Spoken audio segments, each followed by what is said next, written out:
Welcome et bienvenue to the launch of the Sango project by the Central African Republic. My name is Alexei Jordanov and I have the honor of being your host today. The Central African Republic is in the heart of the African continent, but it's also in the heart of a transformational process which is set to give opportunities to not only its citizens and governments, but to the rest of the world. An environment where the financial system is changing, there is a need to be open, freely accessible to everyone. And this is why the Central African Republic adopted Bitcoin in 2022, followed soon after the Sango project. And this is why we are here today. We invited experts from all over the world to come here and tell you more about what it means for you and me to be part of this journey. So, as a first speaker, let me introduce the President of the Central African Republic, Professor Faustin Archange Touadéra.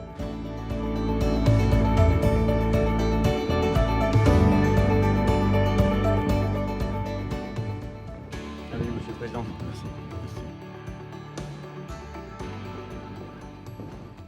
Je viens d'un beau pays, la République centrafricaine, qui émerge laborieusement, mais de manière déterminée, d'une longue et sanglante succession de crises, dont la plus atroce a été celle de 2012. Durant toute ma vie professionnelle et politique, j'ai toujours voulu laisser quelque chose de précieux en héritage aux générations futures. Ce rêve m'a poussé à devenir, et naturellement par vocation, un enseignant, afin d'éduquer la jeune génération. Dès le début de ma carrière en enseignant, le même idéal m'a poussé à me perfectionner, à devenir meilleur, afin de pouvoir changer des destinées. J'ai changé d'abord mon propre destin lorsque j'avais décidé de me dédier à l'étude des mathématiques et de poursuivre une carrière universitaire.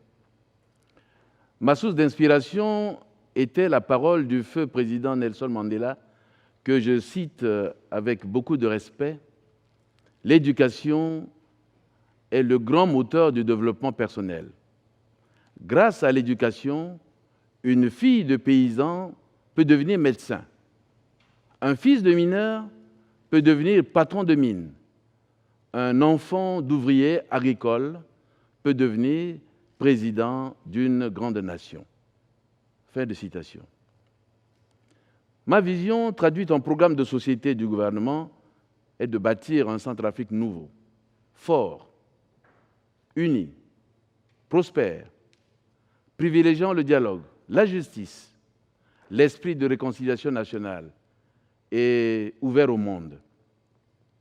Pour cela, j'ai fait de l'éducation nationale l'un des axes prioritaires de mon action, car je demeure convaincu que l'avenir de la République centrafricaine est entre les mains de sa jeunesse. Ma vision est de former cette jeunesse pour qu'elle s'approprie les nouvelles technologies et aussi la crypto-monnaie et bien d'autres moyens pour le développement de la République centrafricaine. J'ai eu du mal à me détacher du monde universitaire, en partie parce que j'enseigne encore, mais l'envie de changer des destinées m'a poussé vers la politique, où j'ai compris que mon rêve avait plus de chances de se concrétiser.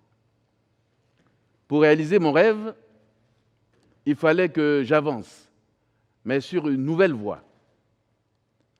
Ma vision en tant que président de la République centrafricaine est intimement liée à l'héritage que je veux laisser aux générations futures. Chaque jour de mon existence est une nouvelle quête, un nouveau défi, une partie de la vision que j'ai de notre société, telle qu'elle sera dans quelques années, une projection dans laquelle les enfants d'aujourd'hui seront les citoyens de demain, les bâtisseurs d'un pays prospère. Pour le second mandat, je me suis engagé à faire de la République centrafricaine un pays uni, un pays pacifié, un pays qui bénéficie du développement. Maintenant que nous avons atteint la stabilité et la paix, nous deviendrons non seulement une nation prospère, mais aussi un point de repère sur la carte du monde. Et j'y crois fermement. Ensemble, nous tous qui désirons le bien de notre pays, voulons que le monde entier nous considère comme des visionnaires capables de serrer nos rangs et d'avoir ensemble les plus grands idéaux. Je lance un appel à tous ceux qui croient en la nécessité de saisir les opportunités, à l'avenir et à la beauté de leurs rêves, de se tenir à mes côtés. Pour un mathématicien, à moins que nous ne parlions de la liste des problèmes du prix du millénaire, il existe des solutions à tous les problèmes. Et je crois avoir trouvé la solution qui changera non seulement la rive centrafricaine, mais aussi de nombreux autres pays qui aspirent aux mêmes rêves. Cette solution, c'est le Bitcoin et la crypto-monnaie. Les problèmes d'infrastructure sont probablement la plus grande épreuve que doivent affronter les pays africains. Parmi les principales causes, on pourrait citer des problèmes historiques liés au colonialisme, les guerres civiles, les territoires énormes et souvent difficiles d'accès, le manque des moyens financiers, un niveau d'éducation insuffisant des populations. Vous conviendrez que lorsque les éléments qui constituent la base matérielle et technique d'une société sont absents ou ne fonctionnent pas, il est évident que toutes les autres composantes de la vie normale sont perturbées. Dans la même catégorie des problèmes auxquels se confrontent les pays africains, nous pouvons également placer les services financiers presque inaccessibles à de nombreuses personnes sur notre continent, le deuxième du globe en ordre de grandeur et compte le plus grand nombre de pays, 54. Mais comment se rendre dans une banque, ouvrir un compte ou effectuer des transactions si on ne dispose pas d'un guichet, d'une agence bancaire ou de personnel qualifié pour effectuer les opérations financières? Des études indiquent qu'environ 57% de la population africaine n'est pas bancarisée, si l'on s'en réfère à la conférence économique africaine de 2021. La solution a été plus facile que prévu. Pourquoi pas un téléphone? Oui, cet appareil mobile qui est arrivé dans le coin le plus éloigné de la jungle ou sur les plus hautes montagnes. L'alternative à la banque traditionnelle est le smartphone, tout comme l'alternative à l'argent liquide et à la bureaucratie financière sont les crypto-monnaies.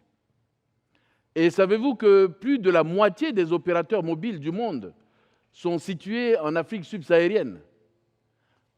De manière presque incroyable, le sous-développement des infrastructures a fait de l'Afrique un vecteur parfait pour les crypto-monnaies.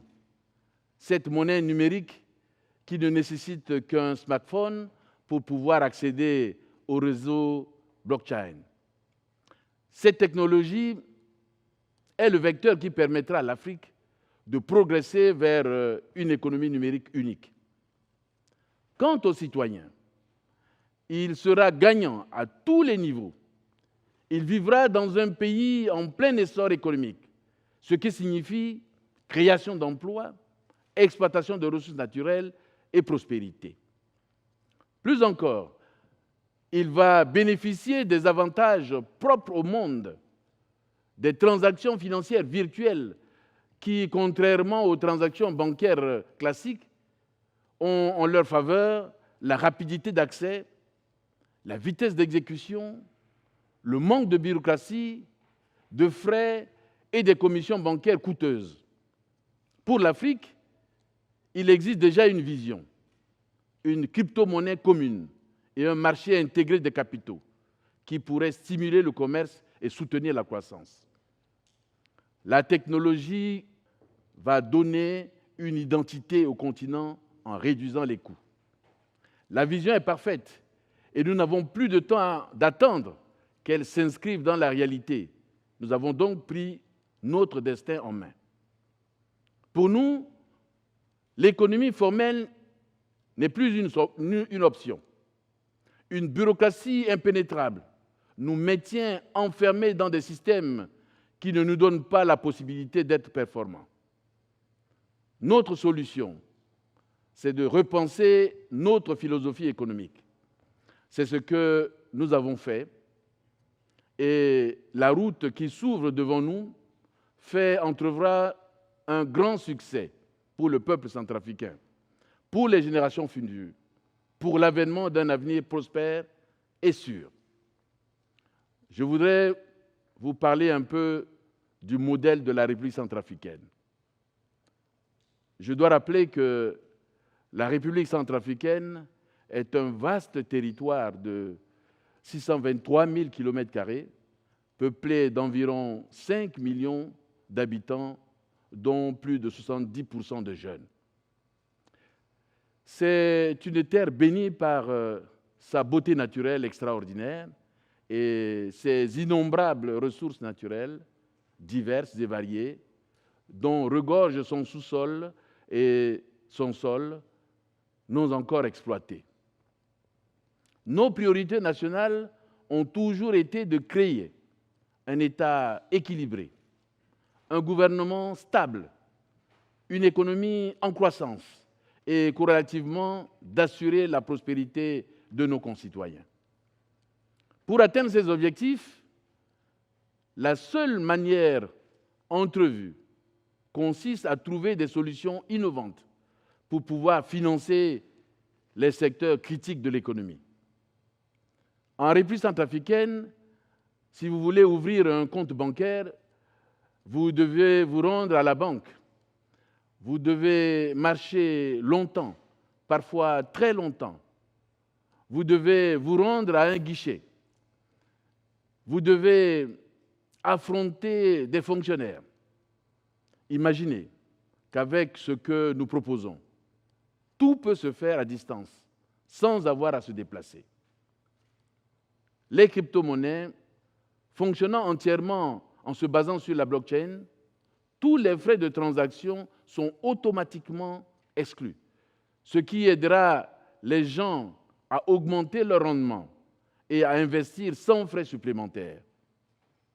La crypto-monnaie permet aux personnes les plus pauvres de réaliser des investissements sur lesquels elles ont un contrôle.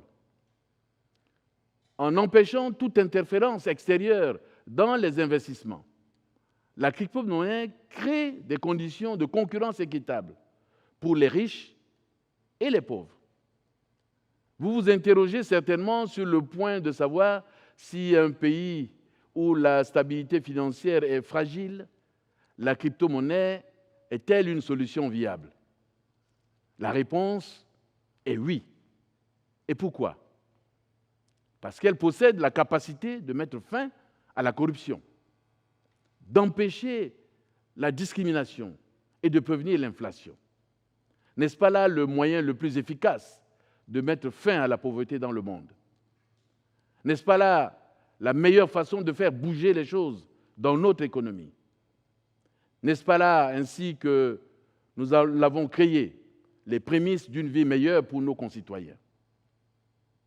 Comme vous le savez certainement, la République centrafricaine est le premier pays d'Afrique à adopter le Bitcoin comme monnaie de référence paiement et le premier au monde à adopter à l'unanimité le projet de loi régissant la crypto-monnaie.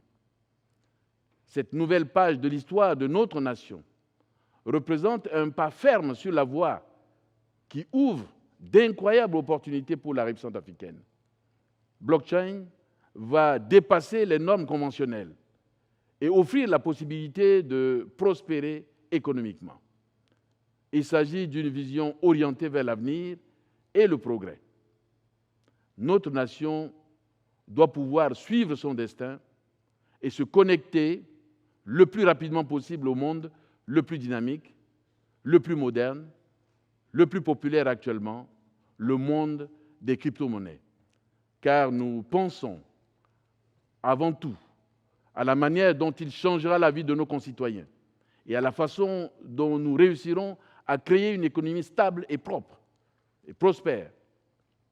Il convient de faire ce qui est nécessaire pour le bien de tous, en gardant à l'esprit les générations futures à qui nous devons laisser un héritage significatif. Sango Coin sera la monnaie de la nouvelle génération pour la République centrafricaine.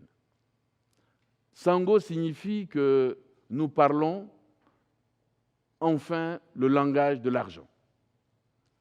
La République centrafricaine, ainsi que je viens de le rappeler, est assise sur une montagne de ressources, une richesse inestimable, l'or, diamants, métaux rares, des trésors inexploités par manque d'infrastructures. Le Sango Coin sera l'accès direct à nos ressources pour le monde entier.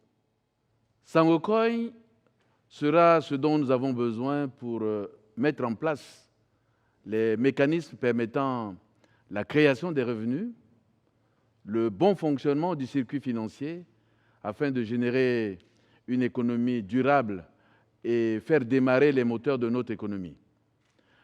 Nous allons créer des infrastructures qui nous aideront à rendre l'industrie rentable. L'industrie créera des emplois, générera des revenus pour les gens qui auront une meilleure vie. Et une meilleure vie signifiera l'accès aux services sociaux de base. Avant de laisser la place aux autres présentateurs, je tiens à remercier les gens du monde entier pour leur soutien accordé à la République centrafricaine. Croyez en la République centrafricaine, croyez en moi, suivez-moi, suivez-nous dans la construction d'un nouvel avenir. Merci. Singala Mingi, merci. Thank you, Mr. President, for those heartfelt words, this grand vision, and all the project that you shared. Thank you. Now that we've had a comprehensive vision about what the Sango project will be about, it's time to introduce our next speaker.